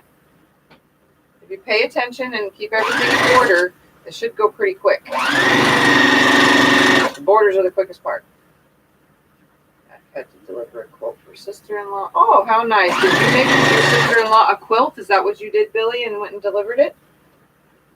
All right, almost far enough to finger press. Now that I'm at this, I'm just going to finger press it back, making sure I definitely fit in that last of this right here, that 1/4 inch seam. So this border around, after you build it, you need 7 2.5-inch strips to do a 2.5-inch border there as a first border. That's if you want to do it the way I'm doing it. All right, I'm coming to the end. And I'm just going to sew to it so I can show you guys how much is literally left if you use 7 strips. exactly enough. So that's with 7 strips. I'm just going to fold it on top of itself now that I've already sewn it. Vicky says she don't know what to cook today. We're all talking about cooking here. She always talks about food. Everybody talks about food during live streams. It's like a habitual habit for everybody Tell me to come talk here and cook. about food. We don't have no All right, cooking. so I just finger We need pressed it cooking. back. I'm just going to hungry. move it out of the way for now and cut the strips for the next border. So I'll leave that right there. This is what I chose. Me and Michelle chose this one last night because this actually blends the best with all the colors, this one. So it's like a pinky peachy color with little roses, and I don't even know what that is on there, but it's cool. So I only have 1 yard, 17 inches, so I will be able to cut It's like a brick red. We can them all. 8 5 1/4 inch strips. Mauve would be darker than this, I think. So I'm going to get 8 strips is what I need. So I'm going to line this up on a line so that it's nice and flush without wasting too much fabric. My fabrics are already pre-pressed before I bolt them. It's the fabric designers that named everything after fatty food. Yeah. That's why they talk about food. Layer cakes and jelly rolls and yeah. All right, so let me grab my ruler. Hello, Brenda. And I'm going to straighten this edge up real quick. I'm going to cut 8 5 1/4. I'm doing my border, this last one 5 1/4, and the quarter is for that last, the quarter is for the seam, so the whole border is actually 5 inches. That way when I bind it, it still stays big. But that's all I have enough for, and I'll have just a tiny bit of fabric left. Okay, so here's my straight edge. Try not to waste fabric, and I'm going to come to 5 1/4 because I only have 1 yard, 17 inches. First 5 1/4.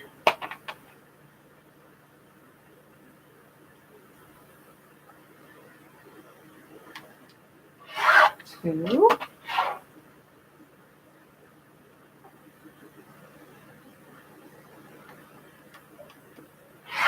Three.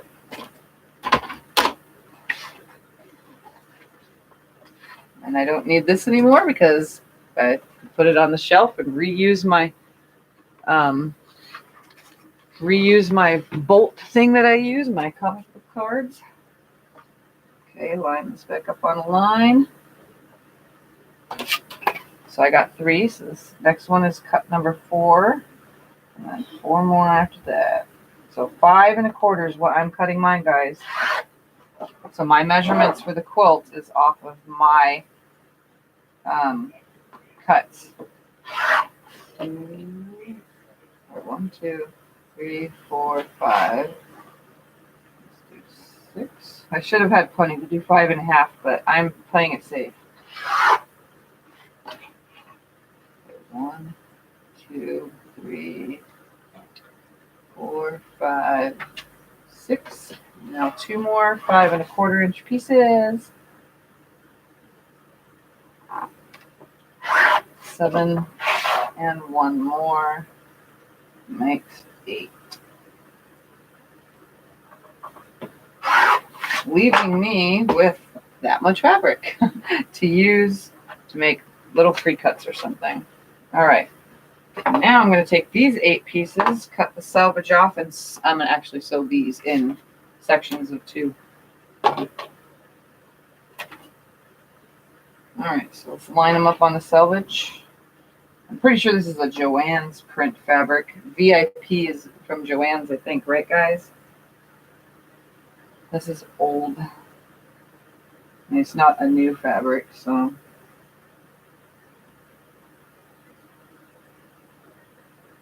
Plus it has that small skinny selvage, so there's not much to cut off. But I don't think these are 44 inch.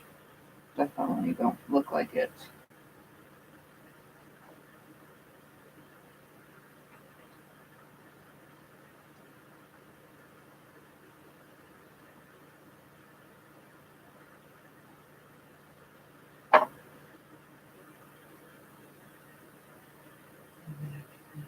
What I'm going to get out there, but I'm going to wait until Tiffany gets up. Oh yeah, I'm almost done, guys. I just got to sew these together real quick and hook them on. I'm not pressing anything till I'm done anyway.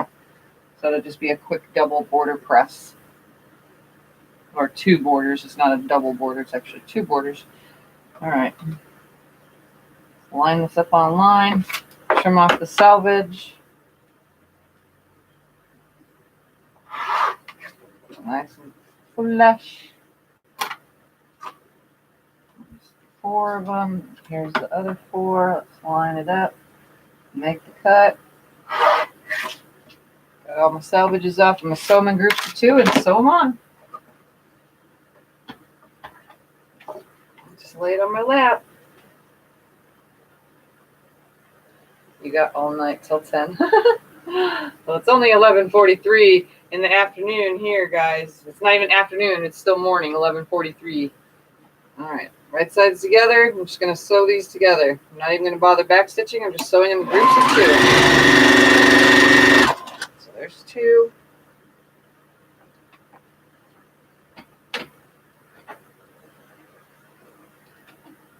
There's 2 more.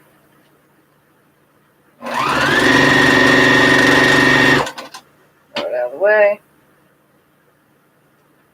2 more.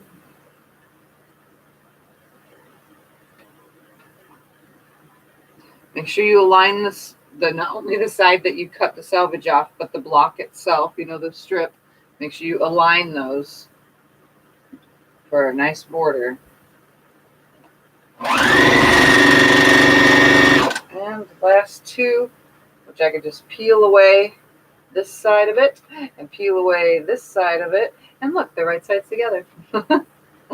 Usually I do that when it's just me, but I didn't want to confuse anybody of what I was doing. All right. Snip them. I'm not even going to press them. I'm just going to attach them and press the whole thing. So I'll put all 4 of these behind me. Grab only 1. And I'm going to start with the sides again of the quilt. So I'm just going to grab it. Find the sides, which is the longer point. It looks longer this way. Yeah, that's the top. Okay. Find my sides and attach. So again, I'm just going to finger press this corner section right here. As long as the whole section right here along this where the 1/4 inch seam is going to be is pressed, that should be nice, guys. Telling you, this is just the easy way to do it. There's no worrying about measuring them. It lays flat to me. I have never really had much of anything with bowing except for restorative quilts that I've restored. Quilt tops. Those are the only ones I've ever done that have had bowing. Other than that, I've been doing it this way for a long time. I've done it accurately too. But I've been attaching my borders like this and I have never had a problem. So those of you who think that it's going to bow, then measure it and cut it to that exact length. Those of you who do it like me, just sew them on. Start with the sides and then do top and bottom, or start with the top and bottom and then do the sides. We'll have to use more for the sides than 2 strips. 2 strips of what?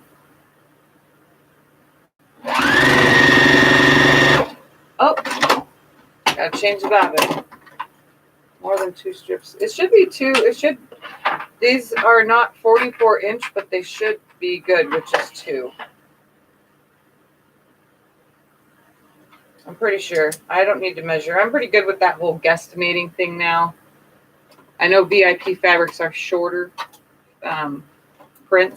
They're like 40 inches in width. Or in, with the fabric.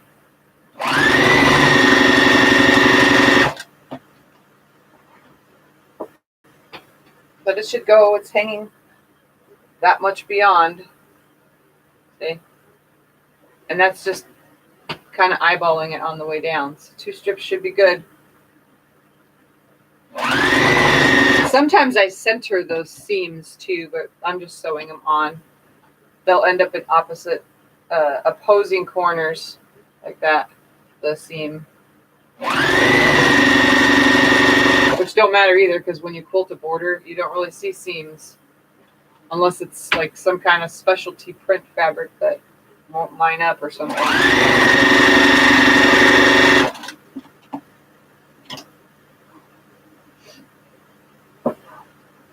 Just sewing down it.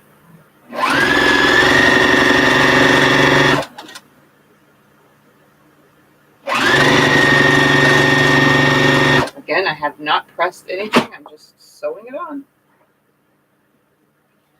Yeah, I'm pretty good at the guesstimating thing too. It's, I don't know, it's become force of habit. Once you do it so many times, it just becomes easy.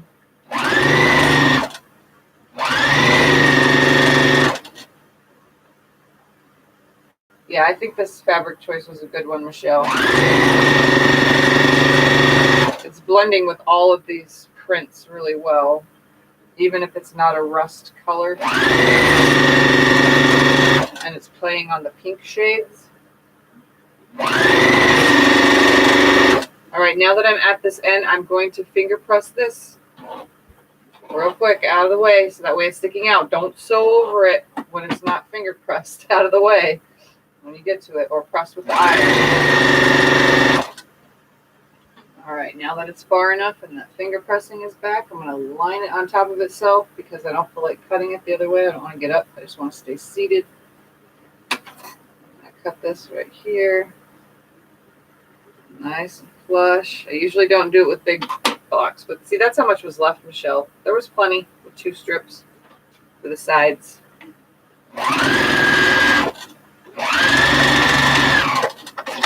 All right, come to the other side. Bring the whole thing up here. I'm going to finger press this back real quick. Grab another 2 strips that are sewn together.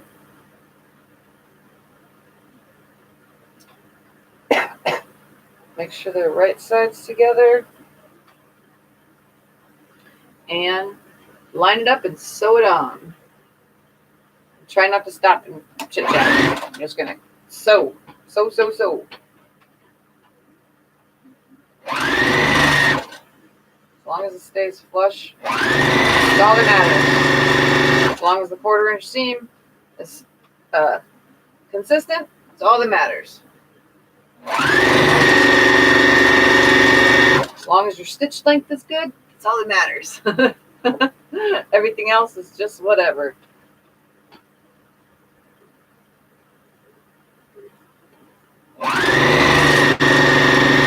I'm not your everyday pattern person. I wrote a pattern and put it together while I was writing it. I'm writing it as I go.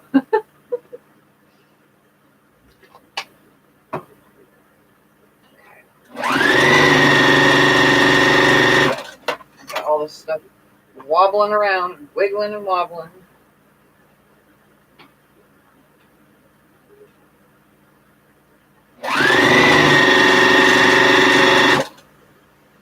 I got fuzz blowing around all over the place from using pre-cuts. With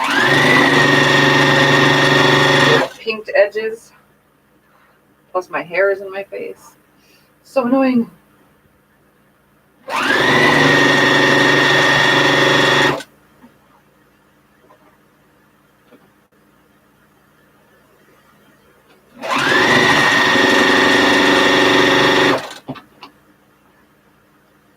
Coming down to the end.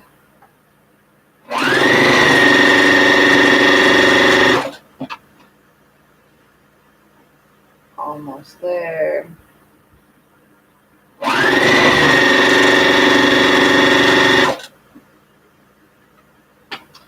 Probably killing all your guys' devices, but it's the beginning of the day for me.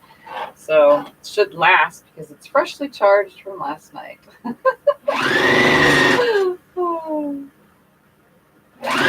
Just a little bit.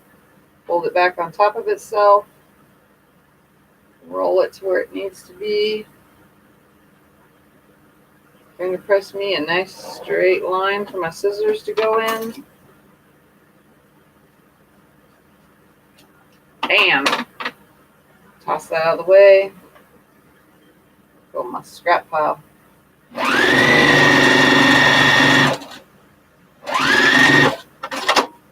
Turn turn it. One turn. Find the bottom. Don't forget to finger press it out of the way first. Trying to look at my screen. All right. Finger press it out of the way just ever so. It should be flush now because we cut it. You can see it's nice and straight. Look at that. Just from cutting it like that. Works just fine. Grab another one.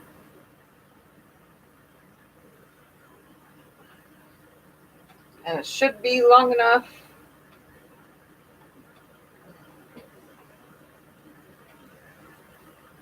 Line it up at the top. Scooch it just a smidge. Back stitch. And shoot on down. Remember, it's not pressed, so the white strip will be laying flat as we go. The first border. So as long as you make sure that it's holding out as you go, everything should line right up. I think there's other YouTubers that actually do their borders like this too. Unless a pattern calls for it to be done a specific way or a specific number, like a piece border, But I'm pretty sure I've watched a couple other YouTubers that do it. And I know lots of other quilters that do this as well, so.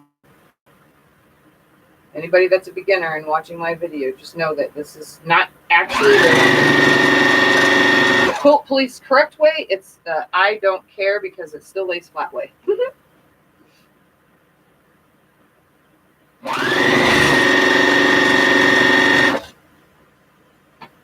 Alright. Halfway through the strip.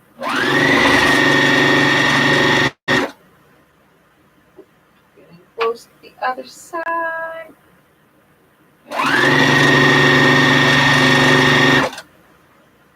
Just straightening this as I go so that everything still stays nice. We do at least want to keep it nice and flush. Line it up, getting close to my 5-inch piece that's on the side. As soon as it's up on my table, I'm going to finger press it at least where it's a 1/4 inch away, a 1/4 inch in. I'm going to come on it like so. Look at that, nice and flush right on top of itself. I'm going to have the same amount from the sides. Look at that, it worked out perfect. Lay that right sides. Cut this right there. See, just a little bit left. I estimated it exactly. Look at that, guys.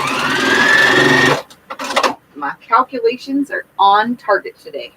And last night. All right, coming to that last side. So don't forget, I didn't press. So I'm finger pressing it back and open first. As long as I'm getting really good right here at this side. That's all that matters before I press anything on the iron. As long as that is nice and flush, then everything else should press out nicely. I'm gonna line up my edges and this last side, and then I'll press it and you guys can see. And that will put me pretty much at 2 hours. Look at that. I'm trying, I really just want to pay attention to the time because I'm trying not to go over a certain amount of time during my live feed videos. I don't want them to be too long. But I also don't want to miss things, guys. I don't want to miss showing you guys something. I like the start to finish teaching.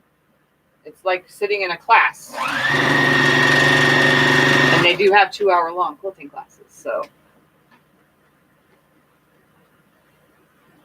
I like to make sure I cover every step for you guys and be thorough. And when I can't do every step, I just write a dumb pattern and let you guys download it.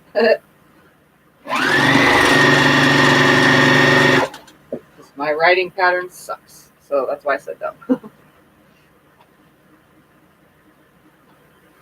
Can you tip the iron down and back up again?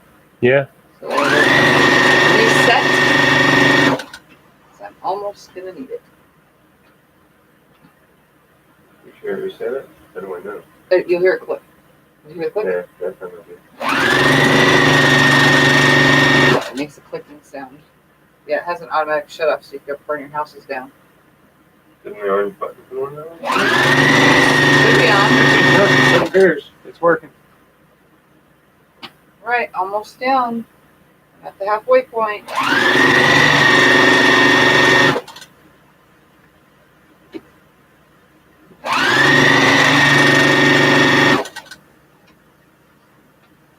This is definitely a cute quilt now. Now I see.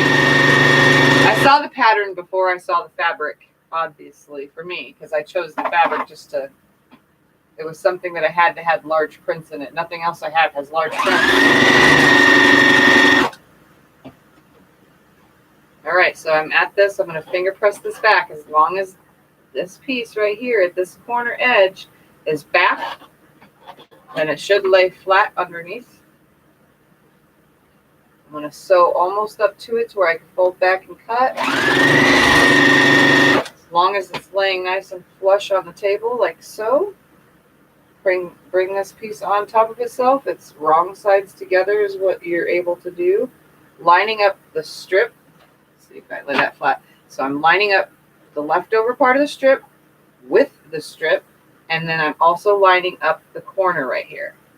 And then I just kind of give it a crease with my finger so that the scissors have a place to grab, and I hold it with my hand across the whole thing and cut. And here we go. We're going to sew off of this little back stitch at the end. Ta-da! Let's go press this. All right, guys. I'm going to take this and I'm going to turn the iron and the ironing board. I'm also going to turn the camera so you can see me iron it, and then also I'll be able to hold it up.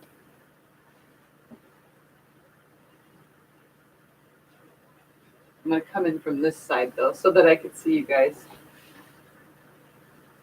Don't fall, don't fall. Oh, you guys see that? That's talent right there. All right. I have two borders to make sure they get pressed back. So I'm just going to lay it up here like this, where both borders are up here. I'm going to start with the end right here. That doesn't sit on the ironing board too well because it wants to yank and pull. It's the only thing I hate about not having my big board set up. Lay it, hold it nice and flat. Slide it down. Keeping it nice and flush. So they didn't make ironing boards in mind for quilters, that's for sure, guys. If it seems like I'm bowing, it's because it's grabbing. It will lay flat when I'm done with my starch press later. Okay, so the corner right here, everything's just going to get pressed back.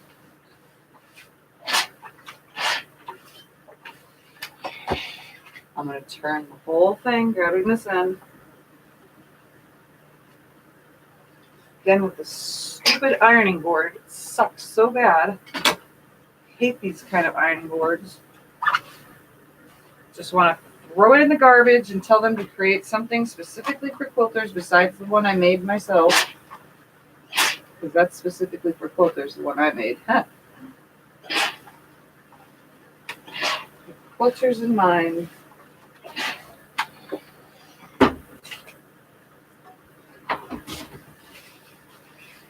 Line it up right here. The rest of it, making sure this end is pushed back over here as well. Shoot it with some steam. And I do have some threads sticking through. I'll get all that later before I take a picture at the top.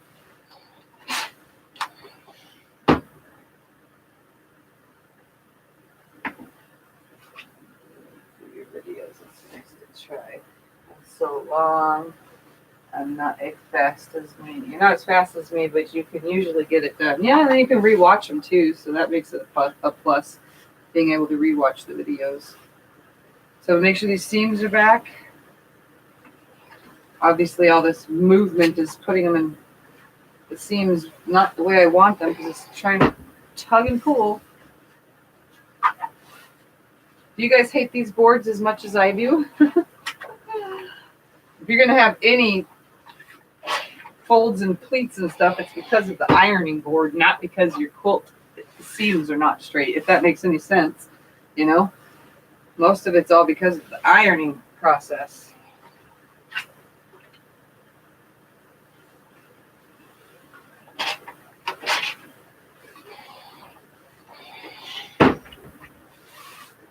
Okay, one more side to press after this. Everything's pretty much already the way it's supposed to go. Just gotta press it. All right, last side, and then I will turn it around for you guys to see. And then still photos will be in the group, which is linked below. For those of you who are subscribed to my channel, you got to be subscribed. And you got to stay subscribed. You can't join the group and then unsubscribe to my quilting life. It makes it not fair to others. Because then tons of people will join and it doesn't keep it. I like to keep track of everybody that's in the group as well as subscribers so that I know that those who follow and watch, if that makes any sense. That's my way of keeping track of everybody and everything and projects and what people like and are doing that followed my videos. Just so you know, I wanted to throw that in there so you guys know. All right. I'll throw it on the floor, move this out of the way. So it would stop getting stuck on everything. Unplug it so I don't catch the house on fire. How's that? All right, you guys should be able to see a good enough angle right here to see the whole thing.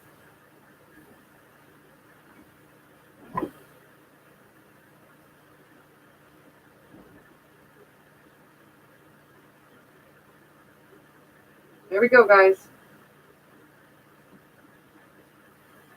Ugh.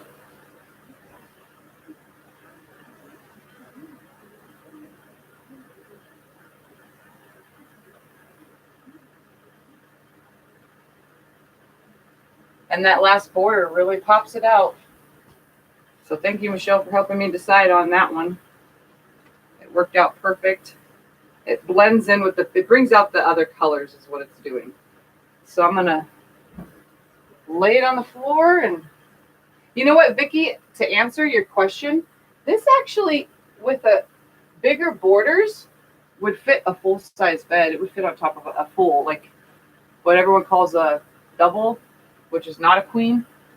This would fit on the full. This is plenty big. Let me get the one measurement real quick before I get off of here. And I'll tell you for sure. Lay it on the floor as flat as I can get it without wrinkling while I step on it. But let me tell you for sure, Vicki, because I'm kind of sure that this looks big enough to sit on a full-size bed. Where's my measuring tape? Right here. I don't know how big the mattress is. I'll have to look on my cheat sheet, but this is 72.5, and I said originally 74. So it's 72.5 instead of 74 like I thought by 82. So 72 by 82 pretty much. I don't know why I was off just a little bit.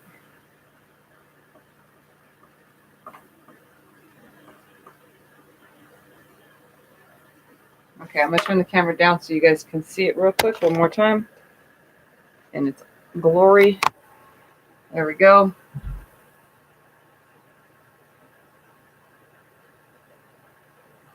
I love it, guys.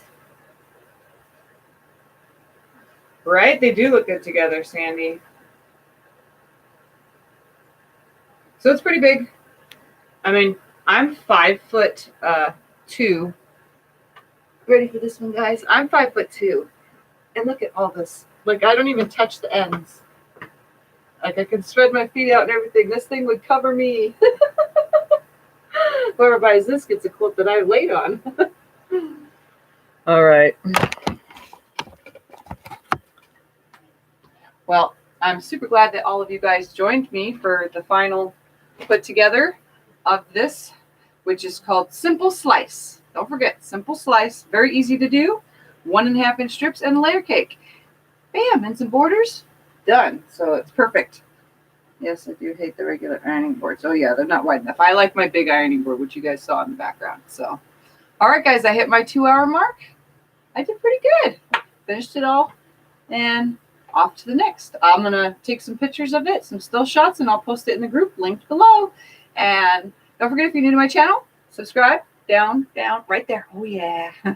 As well as like my videos and share them with the ones you love and friends and family and everybody that you know would enjoy learning how to do this. So I will see you guys all next time. It'll probably be a couple days before I'm on, due to the fact that my schedule is now going back to normal. So like I said, you guys saw me a lot this week, but next week might not be as much. So love you guys. Thanks for watching. Thumbs up. Don't forget.